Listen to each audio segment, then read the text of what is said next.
Hello everybody, and of course welcome back to Dickie's Videos, where no wargame remains unplayed. Without further ado, another rendition of What Is On My Desk. I will apologise for the fans who follow me on my online tabletop, but also my offline tabletop on the physical build. As you know, COVID has really put a damper on wargaming and also my enthusiasm to paint. So after I painted my ogres, which you probably saw a while ago, I've been painting very little, and due to COVID, working hard and being work being very very busy, of course it's dampened everything. But we're here. We're going to start again in the new year with lots of plastic men and women and any sorts of other plastic. So I'm going to show you, ladies and gentlemen, my pickup of the Sentry. I'd say I'm a Games Workshop avid fan. I'll always be, even if I probably don't collect more of their recent stuff. I'll always be a fan, and I can only ever big up the company because I think they're a fantastic miniature company, and they rule the way with miniature sculpts. So I was trolling the Facebook sales site just a week ago today, actually, as like I said, being a fanboy of Games Workshop, I came across this beauty, the 1987 version of Chainsaw Warrior. So, if you don't know what Chainsaw Warrior is, I'm going to show you. This is a complete box. This has been digitized towards the on Steam as well. This is actually a online game as well. But I scored this and I was like, this cost me £20, 20 of your English pounds, or 20 something dollars, and the delivery was hardly anything. All right, so I'll give you the premise of this game. You have to save New York. You've got to travel through what's the word? Floors, corridors, and other sorts of killiness to actually escape within 60 minutes. Never mind. Of course, this is a solo board game meant to be played by yourself. Really fun. And I've got to say, the condition of it is brilliant. So we're going to jump into it. But I will just quickly show you, if I can, the nice artwork on the side of the board. There's some nice little things in there, and that's the board in its entirety, of course. But yeah, it's very nice, and it's got that old board game smell. So, one thing I like about this, of course I've been through it, because it'd be silly not to. You get a comic to set the scene. So before you even get out and play, you actually got a comic.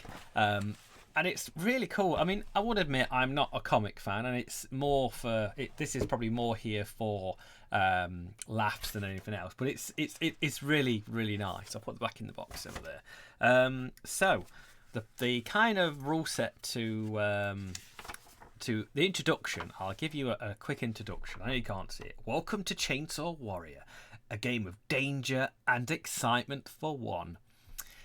Yeah. You are the warrior of a battle-hardened and trained to the peak of fitness, a walking killing machine. But this time, you may as well have met your match. The building is the centre of a gigantic warp in space and time. Through it are pouring through foul creatures. Is he talking about me? Radiated mutations, undead zombies, and worse. And at the heart of the fearful corruption sits darkness. Who is darkness? Is it a believe in a thing I called love? The darkness. Bear with me, ladies and gentlemen. Readying itself to destroy the whole of New York City. You must venture into the building, vanquish all the undead opponents darkness will throw at you.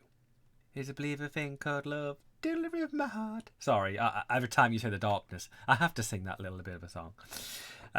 Building and and destroy darkness before it can obliterate the city. Here are some examples of different playing pieces you can advise. So you've got your cards. So this was the kind of spew up here.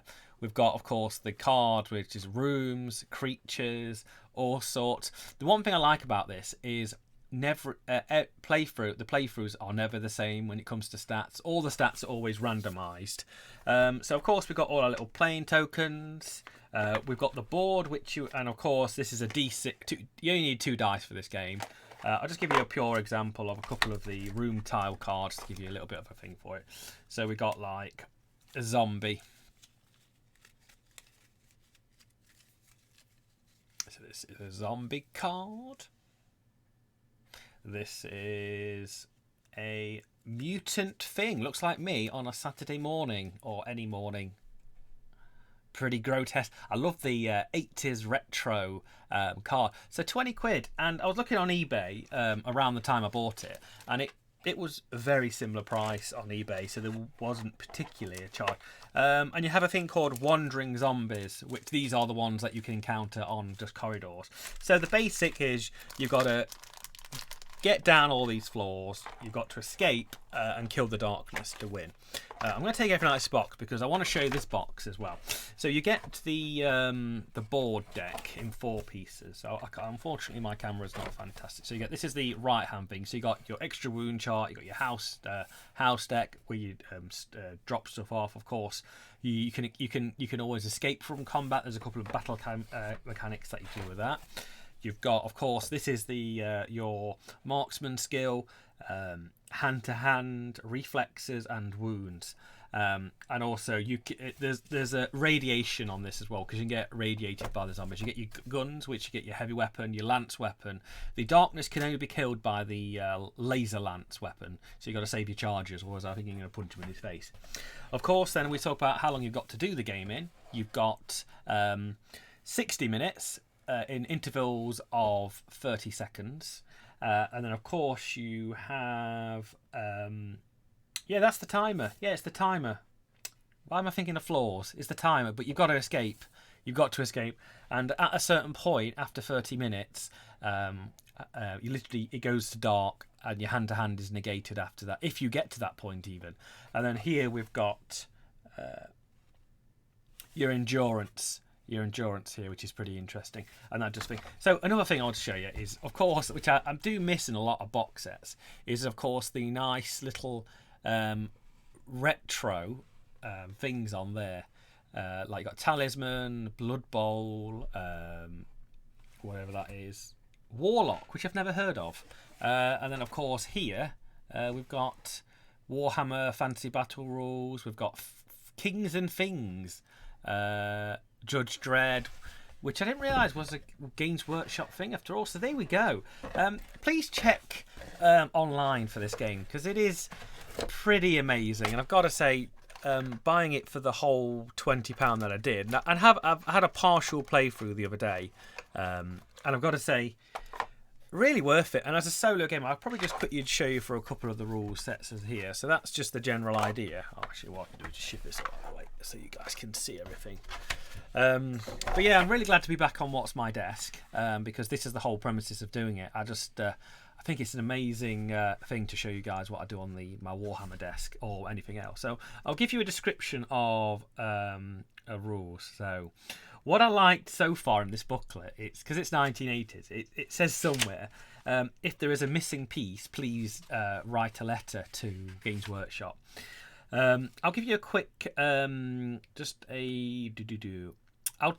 read you the preparing to play thing, because it gives you kind of a setup. So firstly, assemble the board by slotting the 4 pieces together. Press out the cards and the small counters using the punched lines, and keep them on one side to refer to. Then read the comic strip, which introduces you to the game. Now read the rules from start to finish. They aren't very many. It won't take long. If there is something you don't understand, go back and read the rule again. Don't worry too much about grasping every nuance of the game, though, as you'll find, it's very easy to pick up from the start. And of course, you have creating your warrior, and this is what I said about literally. I know you probably can't read that as well, but you probably pause it. You can probably read it. The endurance. I'll just give you a pure example of how you create your character. So roll 4 dice, add the results together. The number rolled is your endurance rating. This determines how long you can resist the effects of things like radiation damage and zombie venom. Place the endurance marker, circling arrow, in the appropriate box endurance ticker time. So as you can see, every time you encounter something or get hit, you do that. But yeah, I thought I'd show you guys on here. I'll just read as a final kind of description at the end. So who the Darkness is. The main villain in this piece, the Darkness, billowing, shapeless mass of pure evil. If you can hit him with a shot from your laser lance or blast him from the implosion waistcoat, it will be destroyed, but otherwise invulnerable and inescapable. Ooh, powerful. If the Darkness wounds you, take 2 wounds instead of 1. Also, for every 30 seconds spent in the company, roll a dice. On a roll of a 4, 5, and 6, advance the Venom marker 1 space, but only if you're infected already. Darkness is highly poisonous, with the power to make you die just by being in its presence. And so nasty, you'll wish you hadn't found it. So there we go, ladies and gentlemen. A little bit of a update of my What's in the Desk. More is coming soon, but I can only apologise. Like I said, it's been a very odd year for everybody in the world. And I got my kind of little bit of a new setup, and I bought some new gear, which I'll probably be showing on my channel very, very soon. But remember, ladies and gentlemen, clicking that like, clicking that subscribe button, but more importantly, enjoying what you do best. And that is wargaming and wargaming on the tabletop. And I will catch you on another tabletop. Bye-bye.